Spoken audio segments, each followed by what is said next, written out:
Hi Angel Family, Christy coming to you from inside the Angel Cooperative. This is going to be the first of 3 videos about using tarot and oracle decks. Now that we're all home a lot more, this is really something fun to do with your family. This is something we've done with our kids, and we've got 5 of our 6 kids home right now, so our card decks are getting a lot more use. This happens to be my favorite deck, Tattoo Tarot. Whenever you get a new deck or tarot deck, definitely read the book. Why she decided to use this particular spit shading style to create this deck is really interesting, and it's really fun to learn about why an author and an artist did what they did and kind of the mission and the premise behind it. And it helps you to connect with your deck. So this is what we do. We shuffle the cards.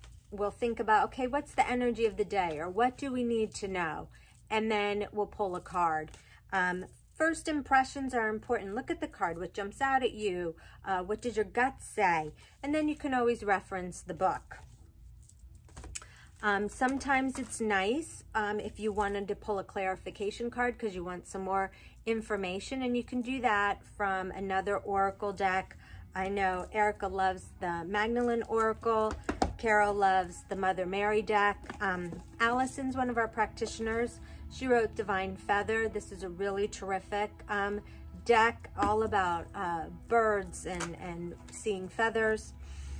Another thing that you can do is just pull one card and use it as a mantra throughout the day. So a deck like The Universe Has Your Back is really nice. Beautiful watercolor pictures, really simple statements. Julie, our Kundalini teacher, she loves this deck and pulls from it every day, uses it in her meditation.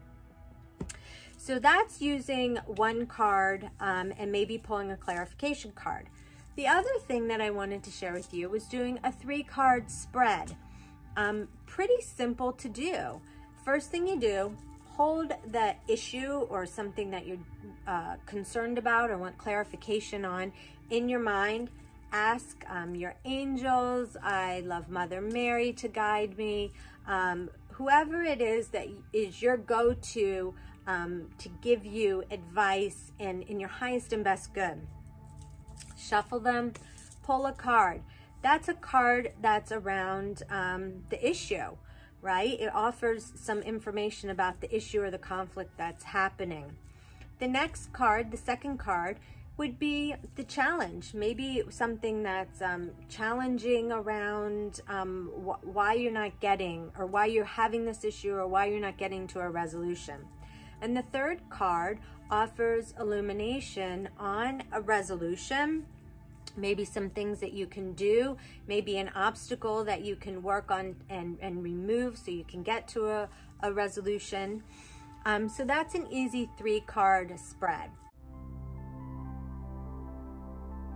Today I'm talking about the 5-card spread, or the cross. It looks a little intimidating, but it's actually really easy and fun to use. So I'm going to show you 2 spreads today. The first 5-card spread we're going to do is called Messages from Your Spirit Guide. So you can see I've placed some numbers on the floor. The first card you pick is a message from your higher self. The second card that you pick is messages from your angels. The third card is a message from Mother Earth. The fourth card is a message from your master guides, your past life guardians, and the 5th card is a message from your ancestors. So you can see when you lay them all out, it makes a cross or a 5-card spread. So after you pull the cards in using this particular kind of reading for messages from your spirit guides, you're going to look at the cards and you're going to think about anything that jumps into your mind. Do you notice an overall theme? Is there anything that gives you more understanding, and anything that gives you some more messages that your spirit guides might have for you? Then you can refer to the book to offer some more clarification. The second way to use a 5-card spread is to gain some insight on a specific issue. So again, I've put the numbers on the floor. The first card represents the issue itself. The second card represents any subconscious influence of which you're unaware. The third card represents external influence of which you are aware. The fourth card represents what's required for resolution, and the fifth card provides some illumination on the resolution. After you're done laying the cards out, it's good just to take an inventory. Look at them, see what jumps out at you, and then you can go and read what's in the guidebook. Again, today, our first one where we did spirit messages, we did Keepers of the Light. And then the second one where we were wanting guidance on a specific issue, we used Earth Magic. So I hope you found this helpful. Watch out for our next one where I show you how to use a pendulum to pick your oracle cards. So I have on our YouTube channel how to use a pendulum. I also have a blog post I wrote about using a pendulum. But first and foremost, you're going to want to make sure that it's a pendulum that resonates with you. Maybe it's something that you've bought, carried around, or just a crystal that interacts really well with you. This one happens to be shungite. I prefer a copper or a metal pendulum or a shungite pendulum. That's just what resonates with me. First and foremost, the first thing you want to do is ask your spirit guides to be there with you, your higher self, so you get the highest and best information. The next thing you're going to do is say, show me yes. Okay, mine is always a circle. Stop. Then you're going to say, show me no. Mine goes back and forth. So even though I've used a pendulum for about 25 years, and my yes and no has never changed, I still ask it. It's reading energy, and energy can shift. And so I always want to make sure that I am understanding and being clear. I chose the Viking Oracle deck. I love this deck. It's based on Norse mythology, and the beginning of the book is so interesting. And she explains just about everything you need to know to understand Norse mythology and using the cards. So I made a circle, and you'll take your pendulum and you'll go around really slowly, and the pendulum will react, and over the card that's the right card for you to choose, you'll get your yes, or you might get your no, and then you know that's not the card for you. This is one of my boys' favorite decks, so I chose this deck last weekend to show them how to use a pendulum with the oracle cards. So I held my question or my thing in my mind, and I went around. I got a really strong yes, and I pulled this card. This is Hel. She is the creator of one of the 3 underworlds under the Tree of Life.